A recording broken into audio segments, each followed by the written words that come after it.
Bueno, pues muy buenas tardes, noches a todos ustedes. Yo creo que el honor es en realidad mío de poder hoy estar por acá con todos ustedes, compartiendo un poquito de lo que tal vez uno sabe, ¿verdad? De la parte de fraude, que es un tema pues interesante, es un tema pues nuevo y no tan nuevo y espero que sea de su agrado. Entonces, lo primero que hay que ver un poquito es ¿qué es calidad? Digamos, calidad hay que hacer un repaso hacia lo que sería la ISO 2025. Básicamente la ISO, perdón, la ISO 2005, la ISO lo define como que el servicio, por ejemplo, o el producto cumple con lo que son las características del cliente. Entonces, si trasladamos eso, digamos, a la parte de alimentos, básicamente lo que dice la literatura es que hay cuatro elementos constitutivos para que un alimento sea de calidad. Entonces, tenemos las características organolépticas, ¿verdad? Que muchas de ellas también cuando son alteradas pueden ser un indicativo de alguna alteración a nivel del producto, puede ser por un organismo este, patógeno o uno que no sea patógeno, pero que sí compromete la vida útil del producto como tal. Eh, Tenemos también las características físico-químicas, ¿verdad? Lo que es el pH, lo que es la viscosidad en productos que son, digamos, muy gelatinosos, ¿verdad? Como jaleas, por ejemplo, ese tipo de productos. Tenemos también la disposición biológica de los nutrientes, ¿verdad? Que el alimento sea realmente funcional en términos nutricionales. Y evidentemente que el alimento sea un alimento seguro, o sea, que sea un alimento inocuo, ¿verdad? Cuando yo lo consumo esté libre de peligros. Básicamente es el concepto clásico de inocuidad de los alimentos. Debido a casos de fraude, digamos, que han cobrado importancia en los últimos 25 años, entonces varios autores han dicho que también la autenticidad del alimento, es decir, que el alimento realmente sea lo que dice que es, sea un quinto alimento, digamos, o constitutivo de esa calidad de los productos, ¿verdad? Entonces, por ahí ya vamos viendo un poco la importancia de que el producto sea lo que es. Entonces, la pregunta aquí es, ¿qué es fraude alimentario? Entonces, hay que ir un poquito al esquema que está acá del lado derecho. Ese es tomado de la norma FSC 22000 de la versión actual, que es la versión 6. Y básicamente es una adulteración, por decirlo así, como intencional, pero difiere un poco de lo que es la parte de defensa alimentaria. En cuanto a motivaciones y puede ser un poco también en cuanto al impacto digamos, de esa adulteración. Generalmente la motivación que lleva al fraude alimentario es una ganancia netamente económica, ¿verdad? Y en cambio, si yo lo veo desde el punto de vista de lo que son defensa de los alimentos, aquí más bien son como motivaciones ideológicas, religiosas, y lo que busco es generar un daño, ¿verdad? Puedo lesionar a una persona, puedo intentar matar personas con esa alteración que yo hago del producto. Cuando yo más bien hago fraude alimentario, además de que la motivación es económica, puede que ese fraude sea nocivo hacia los consumidores o puede que del todo no sea nocivo, o sea, no genere un efecto, ¿verdad? Entonces esa es como la principal diferencia. Otro aspecto importante es que el fraude alimentario no es, a pesar de que ha cobrado importancia recientemente, no es algo nuevo, ¿verdad? Realmente se sabe de la existencia de casos de fraude desde hace pues miles de años, ¿verdad? Por ejemplo, ahí en la imagen del lado izquierdo, la que está en la esquina, esa es una ánfora donde guardaban vino, entonces se conoce desde tiempos de los romanos, incluso de los egipcios, cuando diluían el vino con agua. ¿Verdad? Eso es un tipo de fraude. Un poco más arribita, ¿verdad? Eso es un dibujo que representa la Edad Media. En aquel momento, mucho de lo que se cocinaba con las especies que se cocinaban no se producían evidentemente en Europa, tenían que traerse desde Medio Oriente, ¿verdad? Ustedes recuerdan los libros del viaje de Marco Polo y obviamente eran productos sumamente costosos. Entonces también estos productos se tendían pues, alterar, digamos, a modificar de alguna manera. Y en el centro tenemos lo que sería como, no sé, como una recreación de un caso de fraude y es también más o menos famoso. Este ocurrió por ahí del año de 1858 en Inglaterra. Esto es porque en aquel momento también el azúcar, ¿verdad? Era sumamente costoso y se producían dulces que llevaban cerca del 80% digamos, de su constitución de azúcar y generalmente se alteraban con algunos otros compuestos que no generaban daño al consumidor Esa base de azúcar generalmente se mezclaba con algún sabor que posiblemente era menta o hierbabuena. Y resulta que en este caso en específico, un señor que hacía dulces adulterados, lo que hizo fue mandar a uno de sus socios o uno de sus empleados a que comprara donde el boticario local, que era el que le proveía los adulterantes, ¿verdad? El material para hacerlo, con la mala suerte que el señor digamos, el boticario estaba enfermo, entonces el que se encargó de hacer o de preparar el encargo fue el asistente, que no tenía mucho conocimiento del tema porque era muy nuevo y confundió los ingredientes, entonces en vez de darle el adulterante inocuo, por así decirlo, lo cambió por una mezcla de trióxido de arsénico. Entonces, eso obviamente enfermó como a 100 personas que consumieron el dulce, más o menos una veintena de esas personas fallecieron y lamentablemente la gran mayoría de esas personas eran niños. Entonces así fue como representaron en los periódicos de la época, digamos, el caso de fraude, ¿verdad? Como a la muerte ahí cocinando con un poco de sustancias tóxicas. Básicamente el concepto de fraude aquí lo que quiero decir es que la motivación es económica, no es algo nuevo, ¿verdad? Pero ha cobrado importancia recientemente. Entonces, la otra pregunta es, ¿existe solo un tipo de fraude o existen varios tipos de fraude? Entonces, la literatura en esto pues se ha ido poniendo de acuerdo en los últimos años, ¿verdad? Originalmente eran menos, ahora incluso ya la literatura no solo habla de estos 7 tipos de fraude, sino que en algunos de ellos incluso habla de varios subtipos. Entonces, tenemos el fraude alimentario, los que se llaman diluciones. Entonces, aquí puedo mencionar ejemplos como el que les decía antes, de dilución del vino con agua. Podemos también diluir la leche con agua, por ejemplo, es un caso de dilución. En algunos casos falsifican productos, ¿verdad? Son productos que de alguna manera están adulterados, pero les colocan un logo de una marca de producto muy reconocida para que se pueda vender como si fuera esta, cuando en realidad no lo es. Tenemos lo que son las sustituciones. Aquí básicamente es cuando se sustituyen cortes o alguna especie, digamos, cortes de carnes o alguna especie animal de un valor económico sumamente caro, ¿verdad? Por una de un valor comercial mucho menor. Tenemos cuando se oculta información, entonces aquí tenemos, por ejemplo, que se ocultan la presencia de alérgenos en el producto, se oculta, por ejemplo, la fecha de caducidad del producto. Tenemos productos que también se roban y se manejan o se dispensan por mecanismos que no son los regulatorios, ¿verdad? Muchos de los productos robados entran en esa categoría.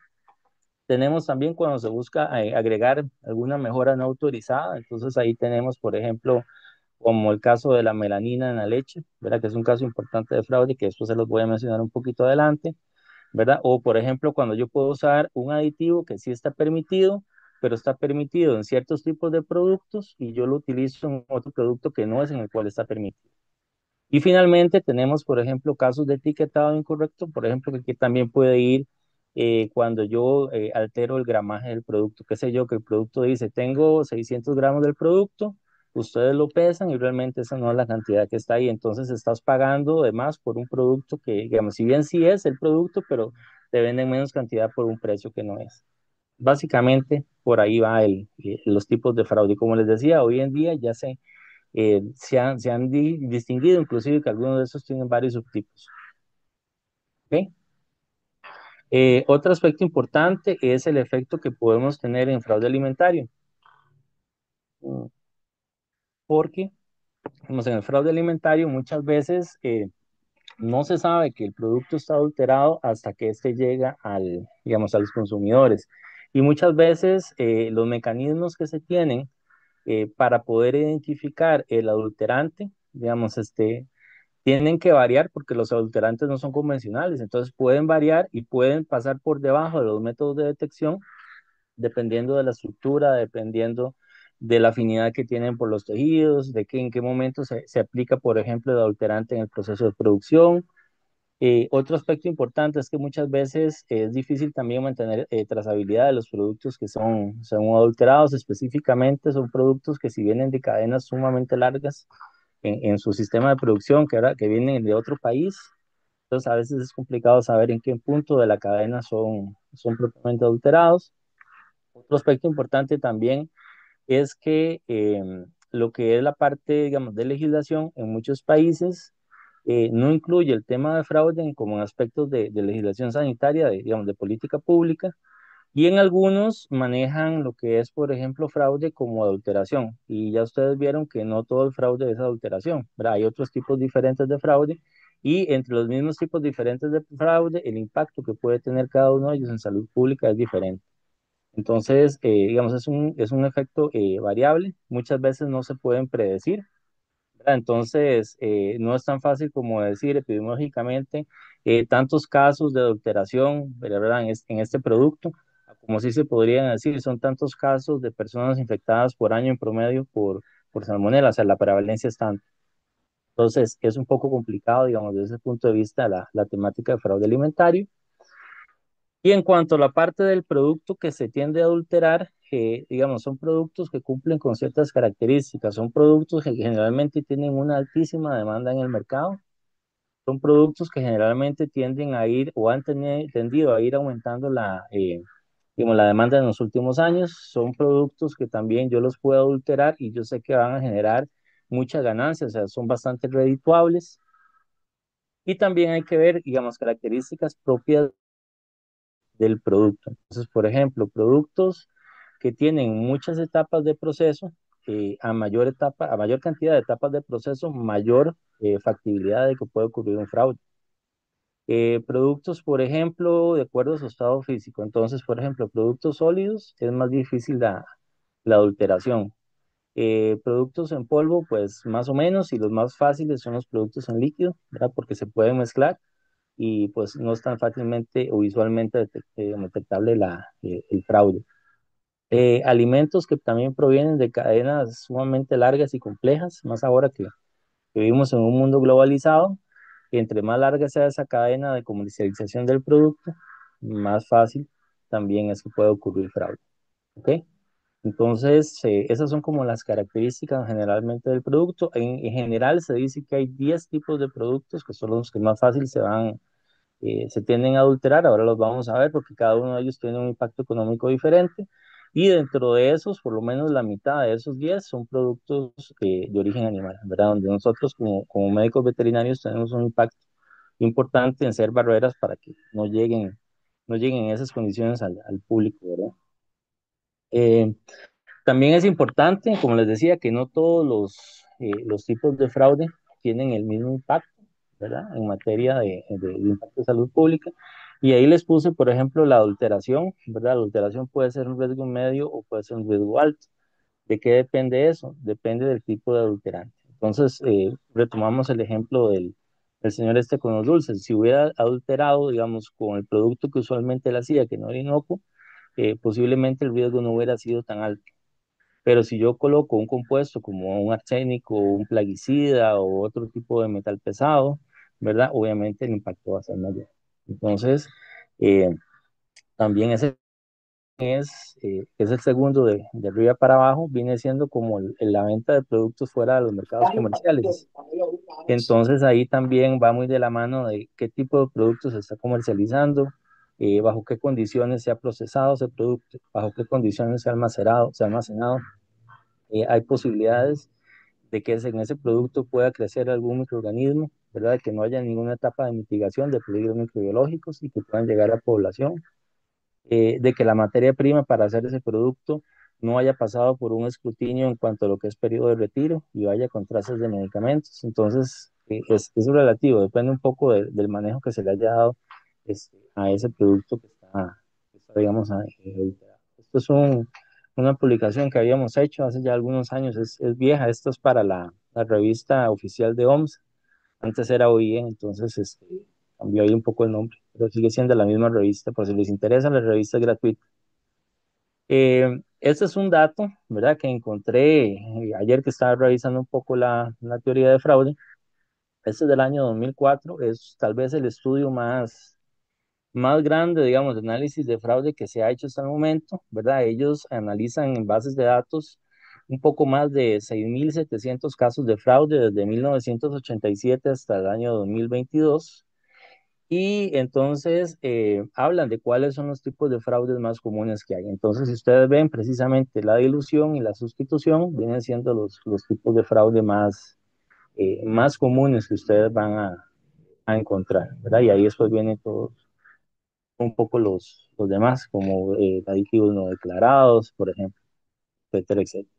Otro aspecto importante es la distribución del fraude que ellos hacen, ¿verdad? Ellos generalmente, los países que están desarrollados, pues tienen un poco más de conocimiento de la parte de fraude. Los casos de fraude se comparten y se almacenan en bases de datos. Entonces, muchos países, digamos, de Latinoamérica, los casos de fraude no son tantos, pero ahí es donde uno se pregunta si es que no son tantos porque no se reportan, como en otros países, con la misma frecuencia, ¿verdad? Entonces, de ahí la importancia de tener bases de datos para la parte de fraude y también porque en algunos tipos de certificaciones piden que haya análisis de materias primas que hayan podido tener casos de fraude similares anteriormente. Entonces, también son importantes las bases de datos en ese aspecto. ¿Ok? Entonces, ¿cuáles son los productos, básicamente, a nivel mundial que tienden a ser más modificados, adulterados o cambiados de alguna manera? Bueno, básicamente, todo lo que son productos de origen animal, lácteos, productos pesqueros, cárnicos, miel de abeja, las especies que mencionábamos anteriormente, el café, frutas, algunas frutas y verduras, productos orgánicos también y bebidas alcohólicas principalmente. Estos vienen siendo como los que son más comunes de adulterar digamos, a nivel mundial. Ahora, el impacto económico de la adulteración de cada uno de esos productos sí es variable, ¿verdad? Estos son datos que tomé de la Organización Mundial del Comercio.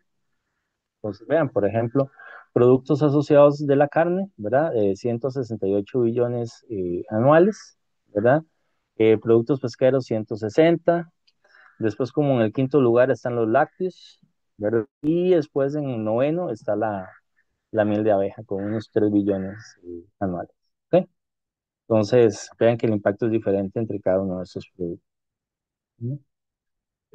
Para reforzar un poquito y tocar un poco la parte de los sistemas de gestión, bueno, vemos un poco un repaso de esto que ustedes ya lo saben muy bien, ¿verdad? Que un sistema de gestión son todos los subsistemas que hay en una organización o en una empresa que interaccionan entre ellos para lograr la calidad o la inocuidad de ese producto o de ese proceso. Entonces, básicamente los prerequisitos, ¿verdad? Y la infraestructura, que juntos forman buenas prácticas, vienen siendo la base para todo lo demás. Ahí también están los programas de sanitización y estas a su vez son bases para el HACCP. ¿Por qué lo digo eso? Porque, digamos, en SENASA, por lo menos hasta lo que me acuerdo yo, SENASA obliga la existencia de HACCP, sobre todo en plantas de exportación. Y, por ejemplo, muchos de los sistemas de gestión, como el ISO 22-2005, que fue la primera que se hizo, la columna medular en su capítulo 7 es básicamente la estructura de un HACCP, ¿ok? Entonces, muchos sistemas de gestión se basan en un plan HACCP, ¿verdad? Si ustedes ven, en este momento nosotros estamos en la versión ISO 22000-2018. Eso quiere decir que desde la primera versión del ISO, ¿verdad? Hasta la segunda pasaron 13 años. Esos 13 años son muchísimos cuando hablamos de lo que es la parte de los sistemas agroproductivos, porque, como mencionábamos anteriormente, se mueven por lo que las demandas del mercado, digamos, se mueven por las exigencias de los clientes, es verdad que esos clientes pueden ser otros segmentos de la cadena de producción a los cuales nosotros les vendemos materias primas, ¿verdad? O pueden ser un país que nos compra o puede ser el consumidor local. Entonces, todos hacen que la evolución de las cadenas sea sumamente rápida y una norma que se actualiza cada años, pues no se actualiza a la velocidad digamos, que las demandas del mercado lo exigen. Entonces, por ahí del año 2000, ¿verdad? Un grupo de gerentes de importantes empresas de alimentos, como lo que es McDonald's, Danone y otro montón de empresas más, dijeron, ocupamos nuestras propias normas de certificación. Entonces, así fue como nació la Iniciativa Global de Inocuidad de Alimentos, ¿verdad? Que es esta la GFSI, en la cual muchos de sus esquemas precisamente toman aspectos de la ISO 22 y por tanto del HACCP. ¿Ok? Y esas son como las normas actuales que tienen un poquito más de vigencia. Y dentro de estas normas, las últimas versiones, digamos, han incluido muchos aspectos importantes que pueden incluir, por ejemplo, lo que es la parte de cultura de inocuidad, incluyen también lo que es la parte de hacer frente a la defensa de alimentos y hacen evidentemente frente también a lo que es la parte de fraude de alimentos. ¿Ok? Por encima de todo este sistema de gestión en las empresas, ya hay con un poco más digamos, de gestión de riesgo a nivel de nivel país, ¿verdad? Con políticas públicas, entonces ya entran otros temas como el nivel adecuado de protección, los objetivos de inocuidad de alimentos, etcétera, etcétera. Eso es lo que les puse ahí. Entonces, también estas normas son importantes para el aseguramiento de esos estándares de política pública de alguna manera y cumplen con ese dualismo, digamos, de entre la función de política pública del sector público y privado, ¿verdad? Que los dos son importantes en materia de salud pública en general y obviamente de inocuidad de alimentos. Entonces, hay algunas normas importantes, digamos, son como cuatro las que están bajo el enfoque de la GFSI, ¿verdad? Que yo les iba como a mencionar un poco, que son las principales. De esas cuatro, tal vez las últimas dos, que son BRC y FSC, son las más conocidas por todos ustedes. De hecho, el año pasado, si no me equivoco, o el cuatri pasado, me parece, visitamos dos empresas de colegas que están exportando y las dos están certificadas con FSC 22000 versión 6. Entonces, digamos, esa es una norma pues, bastante común, por así decirlo.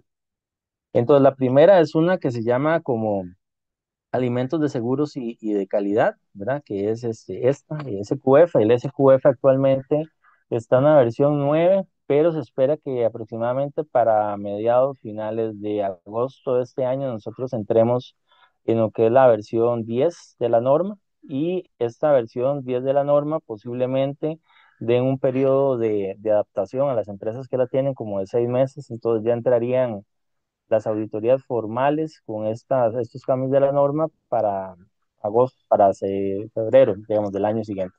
Entonces, básicamente, esta norma lo que tiene son, en el apartado, básicamente 272 que ustedes ven ahí, cuatro elementos, que es lo que solicita, y básicamente muchos de estos elementos los solicitan todas las normas que ustedes van a ver.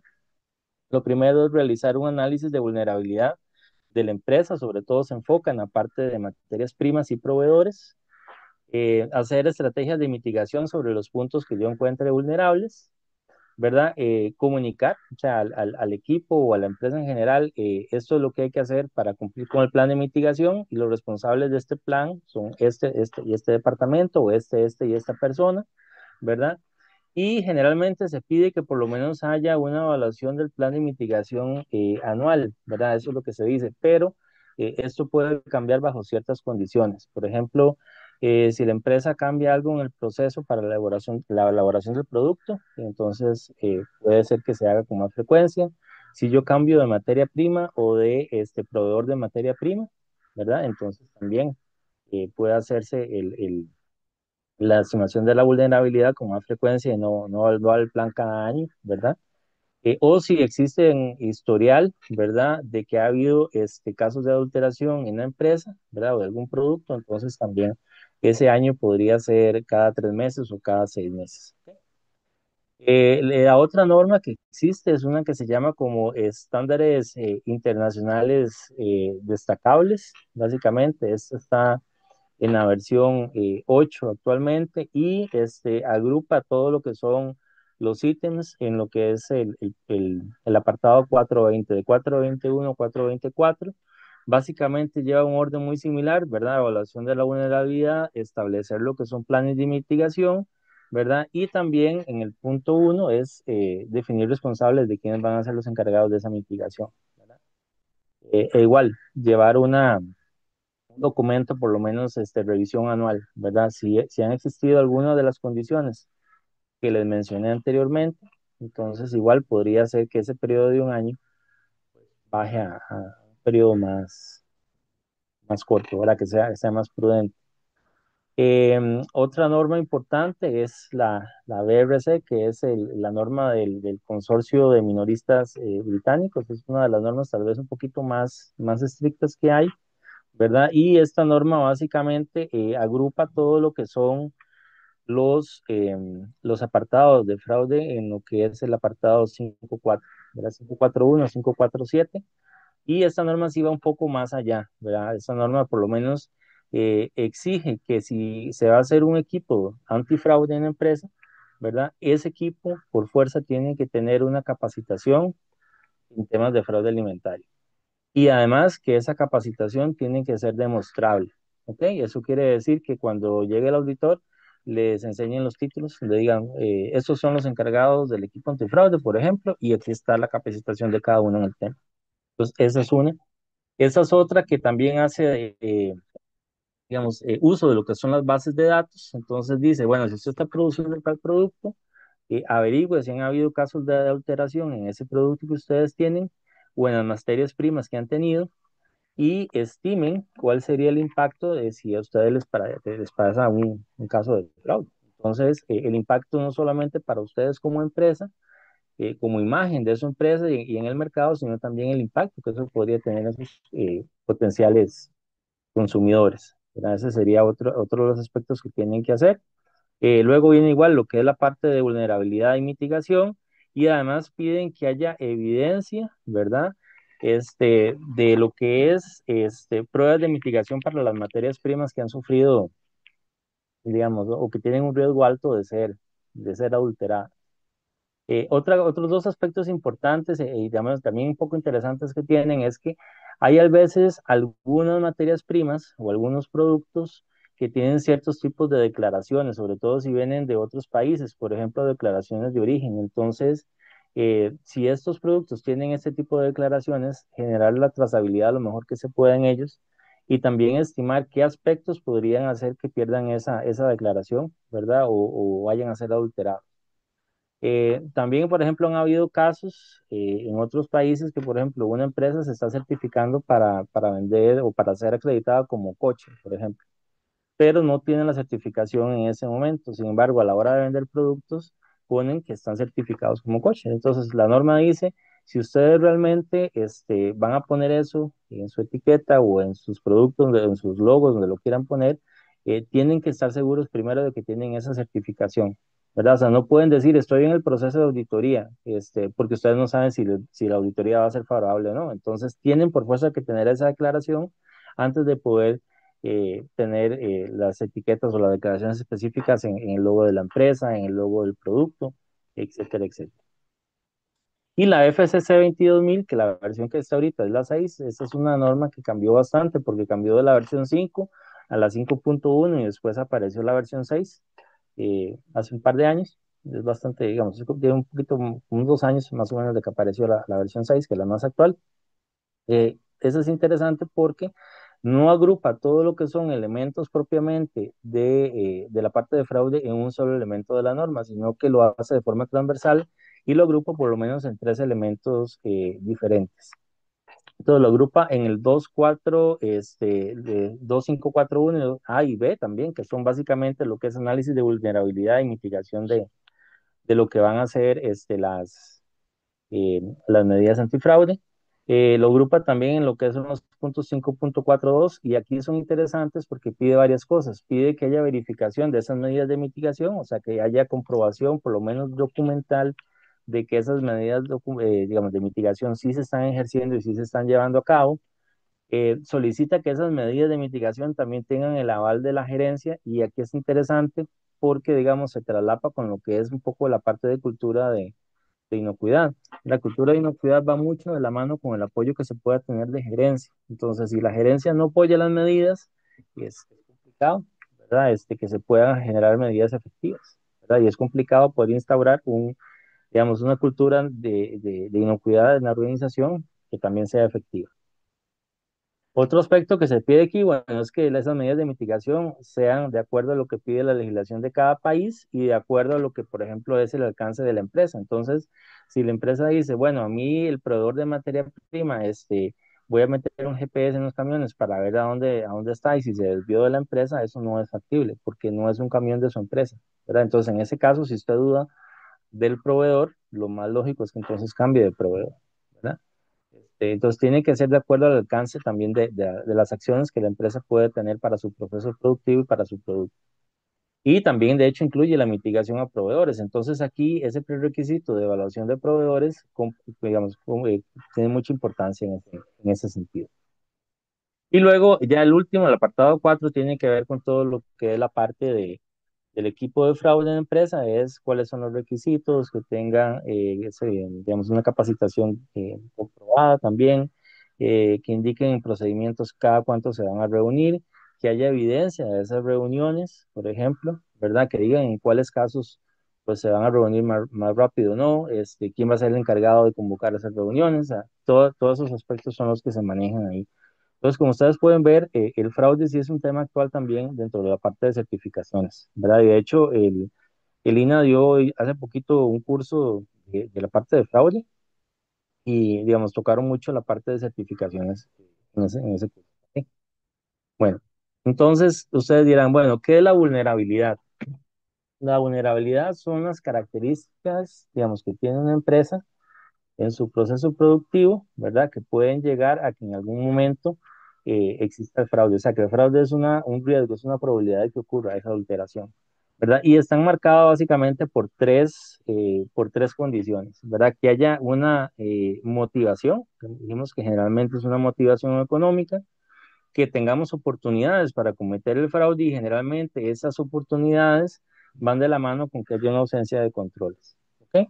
Pues básicamente, cuando se dan estas tres condiciones, tenemos una tormenta perfecta para que haya casos de fraude, por así decirlo.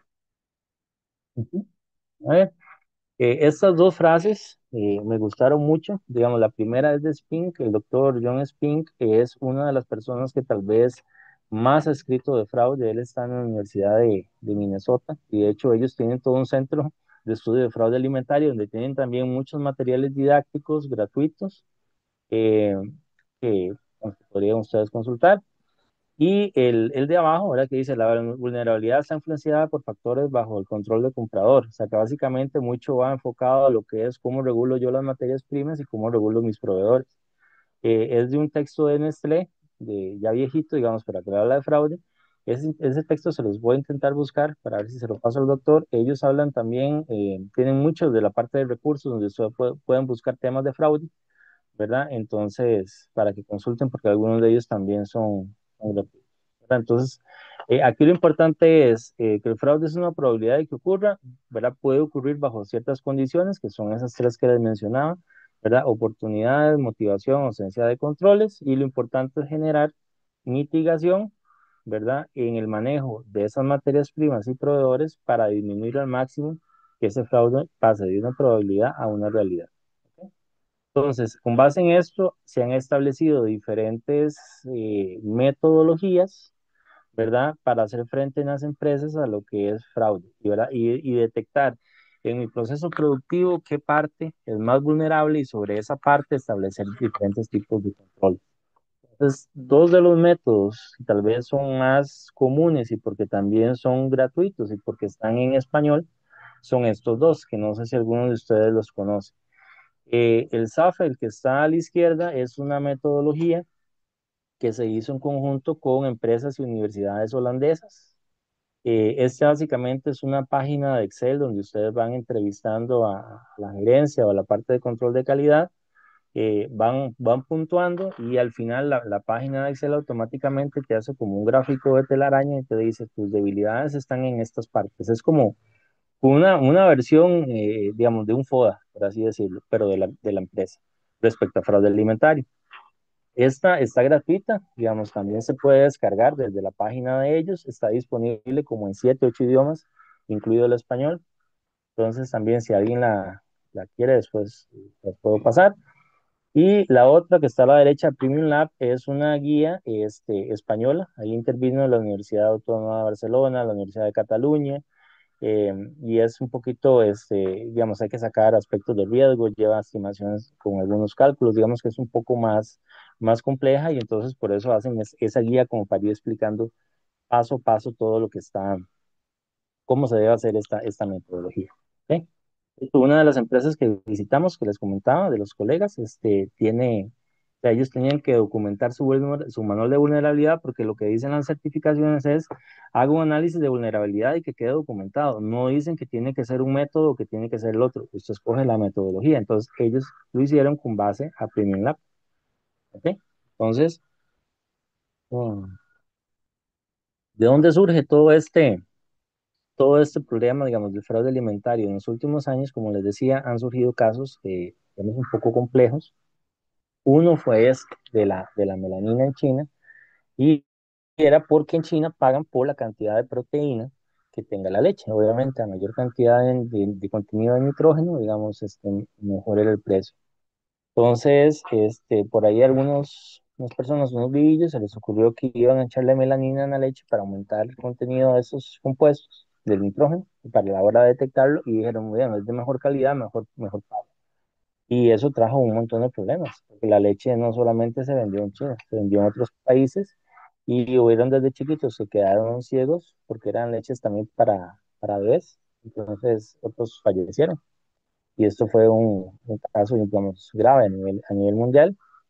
Otro fue uno que ocurrió en Europa, en el cual las tortas, digamos, de carne iban etiquetadas como si fuera carne de bovino, pero en realidad llevaban carne de cerdo, de caballo, etcétera, ¿verdad? Entonces, fue importante porque primero que nada en Europa hay mucha población musulmana donde ellos no pueden tocar cerdos, o sea, mucho menos comerlos, y porque pasó como por 11 países de la Unión Europea hasta que se dieron cuenta. Entonces, muchos consumidores dijeron, pero ¿dónde está aquí la trazabilidad del producto? ¿Verdad? Entonces, pues fueron temas también que pusieron sobre la mesa otros problemas más que podían haber por ahí, ¿verdad? Y en ese sentido, digamos, son tal vez dos de los casos más famosos y recientes a nivel mundial, pero no son los únicos. En Costa Rica no estamos exentos, ¿verdad? Estos son bueno, una nota de periodística, esto ocurrió hace unos años en el CNP, ¿verdad? Aquí lo ilegal no era que comercializaran carne de caballo, porque sí es legal. Lo que está mal es el etiquetado, porque lo estaban vendiendo como si fuera otra especie. Entonces, eso es un caso claro de sustitución de especies, ¿verdad? Y en el del lado izquierdo, este es un estudio que habían hecho en mieles en el país, y alrededor de 12% de las mieles que ellos muestrearon no era miel de abeja, eran sirope de maíz u otros compuestos, ¿verdad? Pero lo hacían vender como miel de abeja. Entonces, hace unos años tuve la chance de ir a Pieles del Pacífico, que tenían en aquel momento como 8.000 colmenas, y ellos nos comentaban que el problema aquí es que en Costa Rica la cantidad de miel de abeja que se produce muchas veces no da abasto para el consumo nacional. Entonces se tiende a comprar de fuera, y que es obviamente un producto bastante buscado. Entonces eso da también el chance de que pueda ser un producto con tanta demanda que sea muy rentable el fraude de esos productos. Eh, en esa línea, digamos, mucho de lo que se ha hecho, también hicieron esta tesis en el año 2021.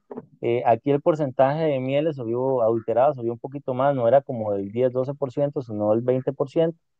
Se enfocaron sobre todo en mieles del área metropolitana, principalmente en Costa Rica. Fue una cantidad, digamos, baja de mieles, como unas 15 mieles, ¿verdad? Para poder generalizar el estudio, digamos, creo que faltaron datos ahí un poco, pero por lo menos sí da un indicativo de que el problema de alteración de miel sigue ocurriendo en el país. Entonces, ante esto, el SENASA, ¿verdad? Estableció un catálogo de las mieles que no son adulteradas, ¿verdad? Con marca y de todo. El catálogo está disponible en línea. Hicieron dos versiones, una del 2021 y una del 2022. La del 2021 tiene 47 marcas, esta del 2022, es que es la más actualizada que encontré, tiene 86. Entonces, por lo menos ahí ustedes como consumidores pueden decir, bueno, de tal marca, voy a ver si la marca está en este catálogo para que tenga la certeza de que sí es miel de verdad, no es otra cosa.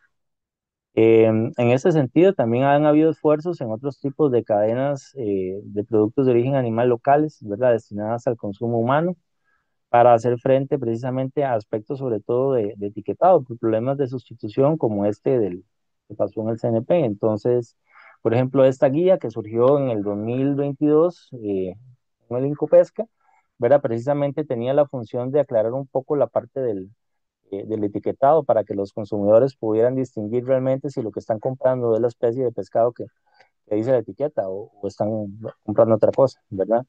Entonces, y esto es importante porque vean el dato, cerca del 34% de todos los productos pesqueros que se comercializan a nivel mundial, es el estimado, pueden tener algún tipo o sea, es mucho, ¿verdad? En especies pesqueras es bastante.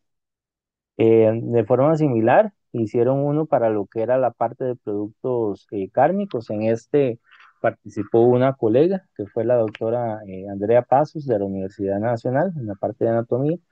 Esta es la segunda versión, ¿verdad? Antes hicieron una para el año 2015 y es lo mismo, es buscar la parte de etiquetado, facilitar el etiquetado para las personas que son consumidoras, ¿verdad? Esto es específicamente para res y cerdo. Y hay otro para términos lácteos también, que este es, digamos, homologado todo lo que es Centroamérica, en que estuvo participando el ICA y el SICA y otros más que también tienen que ver con términos lácteos para asegurarse de que sí es un producto, digamos, derivado de la leche, ¿verdad? Animal y no otra cosa. Bueno, entonces, interesante también un poco que en la legislación nacional hay dos leyes que están enfocadas en la parte de adulteración, ¿verdad? Que son esta, la Ley General de Salud, artículos 222 y 236, y el Código Penal que habla de adulteración y es interesante porque las penas varían si hay muerte o no de una persona, pudiendo pasar de 10 a 18 años. Entonces, digamos que en Costa Rica sí está un poco regulado la parte de fraude, pero todo lo que manejan como fraude lo manejan del tipo como el tipo de alteración. Entonces no lo manejan como otros subtipos. Entonces, a una opinión muy personal, sería interesante si esto fuera un poco más específico, ¿verdad? Para hablar de tipos de fraude, así se tipificara un poco más el fraude como tal. Entonces, en este sentido, tomando en cuenta toda la historia que ha habido de un poco de la parte de fraude a nivel internacional, de que es importante en la parte de certificaciones, que haya análisis de vulnerabilidades, que muchos de esos metodologías de análisis de vulnerabilidad están enfocados al mercado europeo, cuya realidad no se adapta mucho a la realidad de las empresas del sector agroalimentario de América Latina y de Costa Rica, ¿verdad? Y eso se los comento porque también en Costa Rica cerca del 75% de las empresas que hay en general, no solamente del sector agroalimentario, sino en general, son pymes. Y de ese 75%, cerca del 22, más o menos un poquito más del 22% vienen siendo empresas pymes del sector agroalimentario. Entonces, el sector agroalimentario es importante, la parte de la pequeña y mediana industria, que tienen sus retos, ¿verdad? Tienen también su limitado acceso a lo que son, por ejemplo, préstamos. Muchos tienen mercados o cadenas donde vender sus productos bastante cortos. Algunos de ellos tienen dificultades para implementar sistemas de gestión y algunos tienen un importante también porcentaje de informalidad. Por ejemplo, en la parte de lácteos se estima que del 35 al 40% de los lácteos que se consumen en el país son artesanales, ¿verdad? Entonces ahí las posibilidades de adulteración y de otros riesgos a la salud pues, son importantes, ¿verdad? Entonces posiblemente no sea lo mismo en todos los tipos de agrocadenas, pero sí es importante tener en cuenta. Entonces, teniendo en cuenta todos esos aspectos, dijimos, ¿por qué nosotros no podemos desarrollar aquí en el país una herramienta, ¿verdad?, que se adapte a las necesidades de los pymes agroalimentarios, ¿verdad? Y que sea más realista, más tropicalizada que las herramientas que actualmente existen, ¿ok? Y un poco eso fue lo que intentamos hacer, ¿verdad? Entonces, voy a explicar esa parte ya para ir terminando. Lo que nosotros hicimos fue desarrollar una metodología de vulnerabilidad de fraude. Entonces, lo primero que hicimos fue elaborar una propuesta inicial de un cuestionario, ¿verdad? ¿Con qué lo hicimos? Bueno, lo hicimos con algunas de las características de estas metodologías que ya existían y de otras. Por ejemplo, usamos del FDA el Plan de Defensa de Alimentos, utilizamos el CARBER, que si bien son más de la parte de defensa, ¿verdad? No tanto de la parte de fraude, sí tienen algunos aspectos que podían ser adaptados a la dinámica de fraude alimentario. Entonces, digamos, de esa versión inicial, nacieron 75 preguntas. Posteriormente hicimos que personas que eran expertos en el área de inocuidad, eso quiere decir que tuvieran conocimiento comprobado de fraude, tuvieran por lo menos 5 años de trabajar en la industria alimentaria, ¿verdad? Y fueran cualquiera de las profesiones que nosotros generalmente trabajamos, médicos veterinarios, tecnólogos, etcétera, que yo creo que el 95% más o menos fueron veterinarios, pudieran evaluar cada una de esas preguntas, ¿verdad? Entonces ellos iban puntuando y iban diciendo, bueno, si esta pregunta es muy importante, le doy un punto. Si esta pregunta definitivamente yo considero que la puedo eliminar, pues no le doy puntaje. Y si puede que más o menos sea importante, le doy 0,5, ¿ok? Eso es lo que hicimos, eso se llama técnica de Delphi, ¿verdad? Y la encuesta donde ellos iban puntuando es una escala de Likert. Yo puedo hacerla de 3 opciones, 5 opciones, etcétera, las que yo quiera. En este caso lo hicimos de 3 opciones. Y sobre eso hicimos estadística. ¿Por qué hicimos estadística? Porque necesitamos, digamos, cuantificar la validez. Eso quiere decir que el instrumento sí sea realista en términos de lo que quiere medir, o sea, que mida lo que yo realmente quiero medir, ¿verdad? Y que también sea fiable o sea reproducible. Eso quiere decir que sea muy certero a la hora de medir las cosas, ¿verdad? Si yo no tengo una parte estadística que me diga eso, pues entonces puedo quedar como el que está en esa imagen arriba a la izquierda, ¿verdad? Que dice no válido, no confiable. Entonces realmente sería un instrumento que no tenga ninguna confianza, ¿verdad? Que no me aporte lo que yo quiero tener. Entonces esto lo hicimos en caso de la validez de contenido con una metodología que se llama el índice de validez de contenido y la razón de validez de contenido. Para sacar la razón ocupo primero el índice, ¿verdad? Y posteriormente, digamos, las preguntas que no alcanzan un puntaje específico, que es como de 0,58, se tienen que sacar de la versión inicial, ¿verdad? Y después hicimos el estadístico, digamos, que es como el golden standard para lo que es la reproducibilidad, que es el alfa de Cromwell, que se estima en un valor de 0 a 1, entre más cercano a 1 esté, es mejor. Y en el caso de nosotros obtuvimos un alfa de Cronbach de 0,93, lo cual nos dijo que sí era confiable, o sea, sí era reproducible. Y posteriormente, bueno, se extrajeron las preguntas que no cumplieron con la validez de contenido y aplicamos a dos pymes de diferentes segmentos, uno de la parte de lácteos, uno de la parte de cárnicos, la versión que teníamos de la encuesta, ¿verdad? Y el puntaje que tuvimos, lo, digamos, lo contrastamos contra esta matriz, ¿verdad?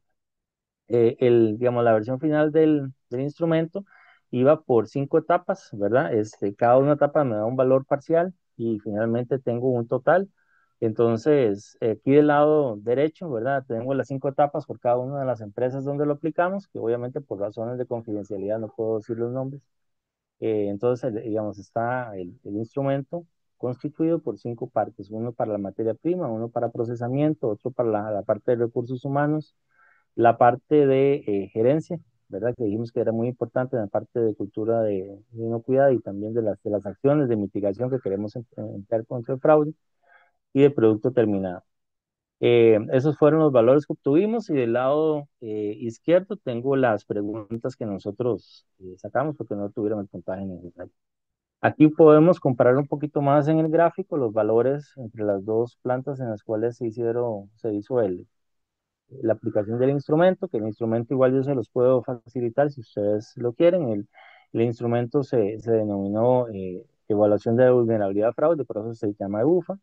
Y este trabajo, digamos, nosotros en la UTN trabajamos de forma colaborativa. Entonces, no es que solo trabajamos con estudiantes de la UTN, o sea, con cualquier persona o cualquier colega que esté queriendo hacer algo, siempre y cuando podamos hacer lo que se quiera hacer, nosotros colaboramos. Entonces, en este caso, este fue un trabajo de graduación de la doctora María Fernanda Ballesteros Vargas, que fue importantísimo para que este trabajo se pudiera realizar, porque fue su tesis de graduación, ¿verdad? Ella era estudiante de la Veritas, hoy por dicha ya es colega de nosotros, ¿verdad? Y producto, digamos, de ese esfuerzo que ella hizo, no solo logramos hacer el trabajo, sino que esta evaluación de fraude, o sea, esta metodología, se logró publicar. Ahí está el artículo. También, si alguno lo quiere, yo se lo puedo pasar. Se publicó en una revista que es por revisión por pares, ¿verdad? Y está debidamente indexada. Es la revista de Medicina Veterinaria de la Universidad de La Salle, en Colombia. De hecho, como parte del cuerpo editorial, aquí está la doctora Margarita Cediel. La doctora Margarita Cediel es una de las veterinarias que es miembro asesor del panel de expertos de una salud para la OMS. Entonces, digamos, sí tienen personas de rango importante en la parte editorial y la revista pues, tiene su nivel de impacto, por lo menos a nivel de América Latina. Y nosotros lo decidimos hacer a nivel de América Latina porque puede haber mucho a nivel de Europa, puede haber mucho a nivel de otros idiomas, pero digamos, el público que nos interesaba por las características de empresas por esquemas productivos, etcétera, era precisamente Costa Rica y porque las personas que cumplieron para poder ayudar en la estadística, los expertos digamos, que valoraron inicialmente el instrumento original, precisamente fueron colegas, en su mayoría veterinarios, como les comentaba, de diferentes países de América Latina. Entonces, ya había necesidad de que se publicara en este caso en español y no que se publicara en otro idioma. Y ya para ir terminando, ¿verdad? A mí siempre me gusta terminar con esta frase, ya que ya ahorita terminar de este señor Hipócrates, ¿verdad?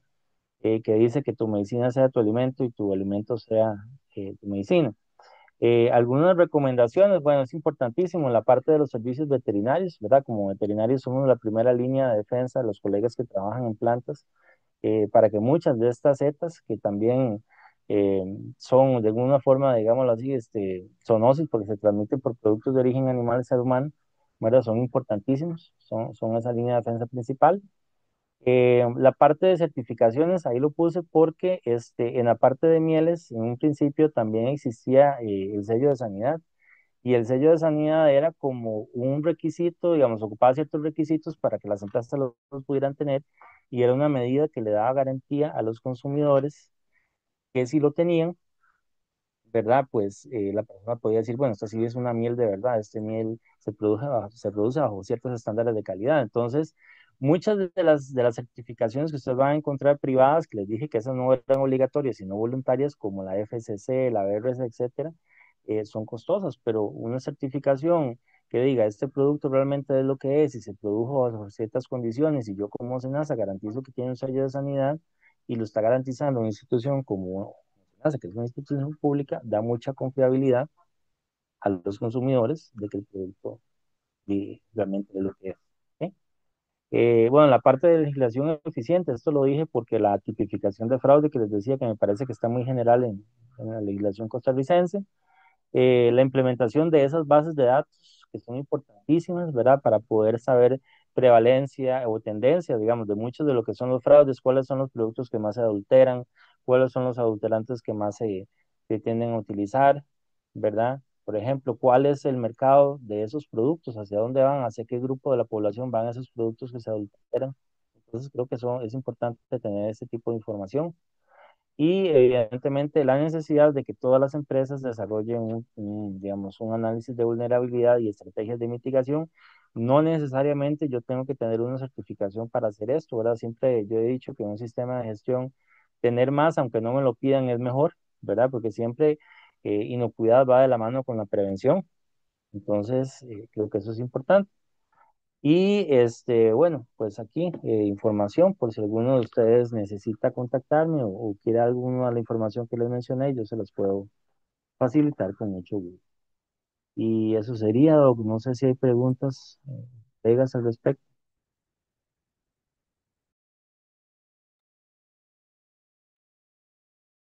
Doctor, muchas gracias. Por el momento no veo ninguna consulta.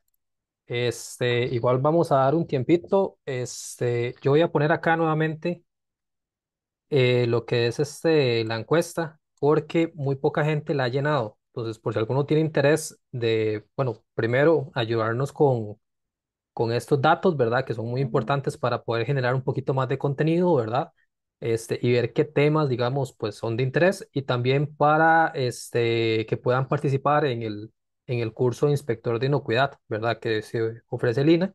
Eh, Solo hay una doctora que me ha puesto que sí tiene el certificado de manipulación de alimentos, entonces prácticamente sería para ella, pero tenemos otros tres cupos más, ¿verdad? Entonces, si pueden, digamos, llenar esos datos, es una encuesta de unos 3 4 minutos. Aprovechar por acá para, Doc, ahí he ido como poco a poco poniendo un poco de la documentación que usted nos indicó.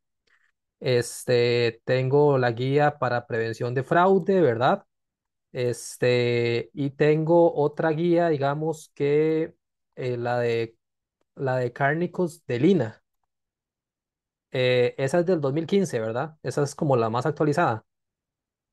Hay una versión de La- 2015 y está la versión de 2019. Ah, La ok. de 2019 es la más actual, pero si quieres yo las puedo buscar y te las mando por correo de aquí al viernes. Por favor, sí, porque yo les pasé por el correo la de cortes de carne del 2015 que fue la que encontré, ¿verdad? Ujú. Bueno, la página esta, la de Safe, busqué y hay bastante, pues, información. ¿Cuál es exactamente el Excel que usted nos comentaba que es como una guía? Mira, el Excel, déjame buscarlo por aquí, porque hay una guía de aplicación y hay una guía también del manual como tal. Y Ajá, ahí está el link que vos comentaste, nada más déjame para ver, es que lo tengo que abrir creo que tengo que abrir aquí nada más una carpeta para ver porque lo tengo por aquí. ok, Ujú. A ver. Es un Excel, básicamente uno va haciendo las encuestas de eso. ok, Aquí está. sí, Lo voy a abrir para poder proyectarlo. perfecto. Sí, yo tengo los dos, tengo digamos, como como una introducción a la metodología y tengo el Excel. Ah, ok. Este, Sí, es que encontré en la página como mucha documentación para descargar, pero no sabía cuál exactamente era. Entonces, por si algún doctor o doctora quiere profundizar más en esta herramienta. Doctor, ¿cuál es su contacto? Me lo están solicitando aquí la doctora Bustamante. ya se los paso, nada más para enseñarle esto. Vea, esto es como un árbol de decisiones, la herramienta está como por etapas. Aquí viene un árbol de decisiones, Mm, viene una hoja con un poco de la parte de la empresa, ¿verdad? Como información general de la empresa, de los miembros del equipo de fraude, qué es el producto que yo voy a realizar, el tipo de producto, ¿verdad? Etcétera. El cuestionario, que es la parte medular, que aquí yo lo voy haciendo y se va puntuando, son como 50 preguntas, hay que sentarse como 3 horas a responder esto. Esa es tal vez una de las partes más tediosas que hay como el SAFE. Y aquí una vez que hace eso, entonces ya te hace como el diagrama. Entonces dice, bueno, las oportunidades, las motivaciones y cuáles son la parte de controles, en qué estoy deficitario. Esto sale automáticamente, ¿verdad? Entonces esto es una herramienta pues interesante. Eh, Todas tienen su peculiaridad. De hecho, una de las dinámicas que nosotros hacemos con los chicos de la parte digamos, de la UTN, es que nosotros ponemos a que ellos vayan a una planta y hagan la parte de evaluación de vulnerabilidad y los ponemos a comparar las tres metodologías, por ejemplo, para que ellos mismos después digan, bueno, puedo aplicar esta o dependiendo de este tipo de empresa, tal vez sea más factible aplicar esta que esta otra, tiene estas ventajas, tiene estas desventajas. Entonces hemos hecho eso en laboratorios. Creo que por aquí me preguntaban algo de la parte de tenderización. exacto. Dice, en los últimos tiempos se habla mucho de tenderización, pero cómo el fraude puede evaluar el porcentaje. Es que digamos, el fraude no evalúa el porcentaje de tenderización, lo que hace es que evalúa el riesgo que pueda haber en una empresa para que se tenderice el producto, ¿verdad? O se adultere de alguna manera. Entonces es ver cuáles etapas del proceso ahí pueden ser más factibles de que ocurra el fraude y establecer medidas para disminuir eso. Ujú. Ok. La doctora Luna Riatia tiene la mano levantada, entonces vamos a darle espacio para que haga la consulta. Doctora, ¿puede activar el micrófono? Gracias. Buenas noches, doctor. Gracias por la charla. ¿Cuál ha sido su experiencia con la receptividad de las plantas y con este tema en particular? Vieras que muchas plantas están yendo hacia esa dinámica, pienso yo, porque al final de cuentas eh, son requisitos que los mismos consumidores piden, entonces van a tener que terminarlo teniendo. Yo siento que sí ha sido bastante receptivo, ¿verdad? Y ahí también va mucho de la parte de gerencia, qué tan dispuestos ellos están a hacer cambios, ¿verdad? Porque esos cambios pueden ir desde, como te digo, cambiar cualquier cosa desde el lugar o poner un candado en una puerta para evitar el acceso a una materia prima hasta algo ya un poco más costoso como poner cámaras o un circuito cerrado o algo así. Entonces, pero sí, en general sí ha sido una buena recepción la que hemos tenido. Muchas gracias. Mira, bien.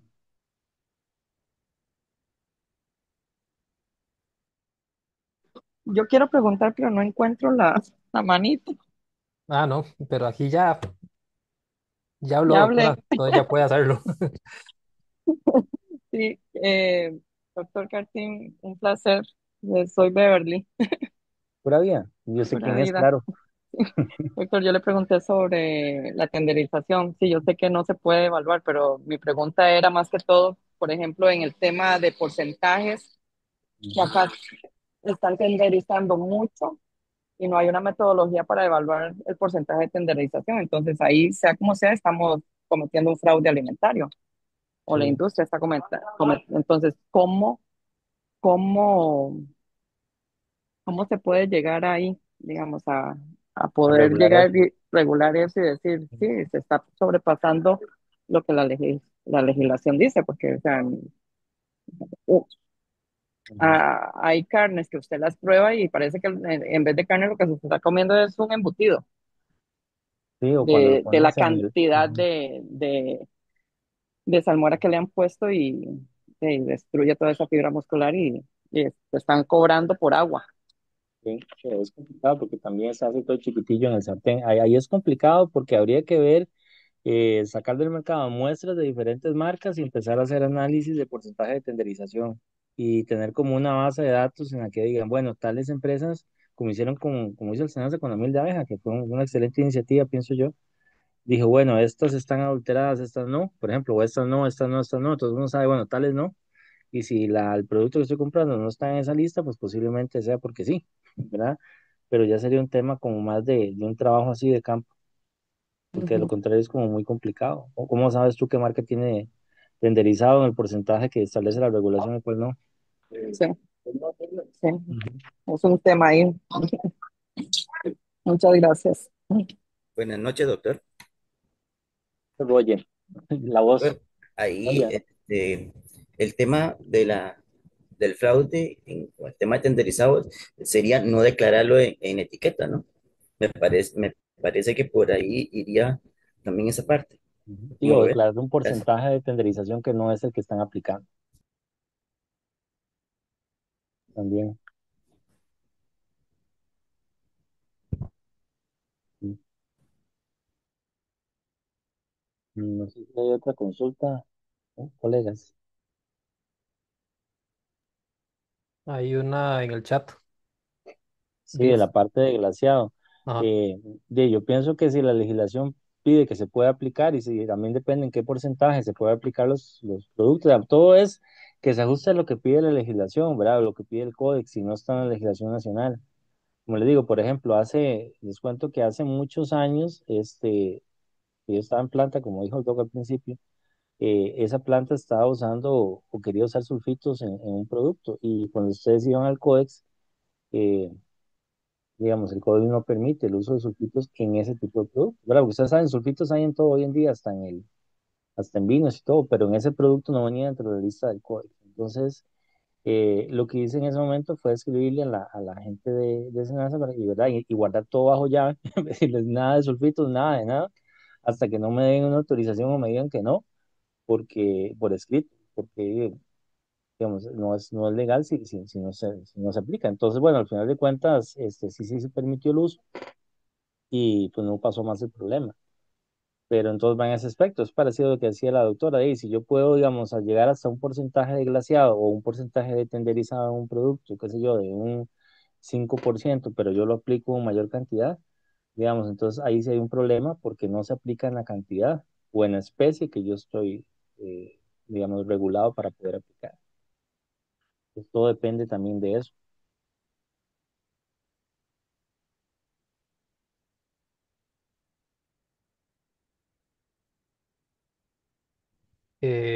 No sé si hay alguna consulta más hacia el doctor por el chat o si quieren hacerla aquí. Bueno, indicarle al doctor el más grande agradecimiento, ¿verdad? Aquí pues en la encuesta nos indican que es excelente la charla, que muy buena charla, que sí ha sido bastante práctica, que sí quieren ver más temas de inocuidad alimentaria y que ojalá que esto pueda llegar pues a otras regiones, a otros colegas de regiones más alejadas, ¿verdad? Que por eso es que también hacemos lo que son los encuentros virtuales. Doctor, le cedo la palabra para un mensaje de despedida y darle finalización a lo que es el encuentro de la noche de hoy. Y no, yo creo que más bien soy yo que tengo que agradecer por el público tan selecto que estuvo por acá y más bien gracias a ustedes por la iniciativa. Y bueno, pues ojalá otra vez podamos participar en otra charla, pues no se puede. Entonces, por allá estaba María José. María José, de hecho, ahorita estamos haciendo, ella también es de la Verita, yo creo que ya está por ser veterinaria. Y la tesis de ella también la hicimos en conjunto y también estamos en vísperas de que nos acepten un artículo. Lo hicimos para cultura de inocuidad. Entonces, la idea es generar esas herramientas para facilitar muchas cosas, porque también, si vos ves, por ejemplo, desde las normas de Inteco hasta muchos de estos, viene cómo implementar una cultura de inocuidad, pero no dicen cómo evaluarlo. Y decía Denny que era uno de los pilares de las escuelas americanas de la calidad, que no se puede gestionar lo que no se puntúa. Entonces, si yo no evalúo si lo que estoy haciendo está bien, me puedo estar desviando de mis objetivos. Entonces, por eso nació ese curso, digamos, o ese trabajo que hice como de José también que anda por ahí. Entonces, yo estaba en una editorial apenas, compartimos también.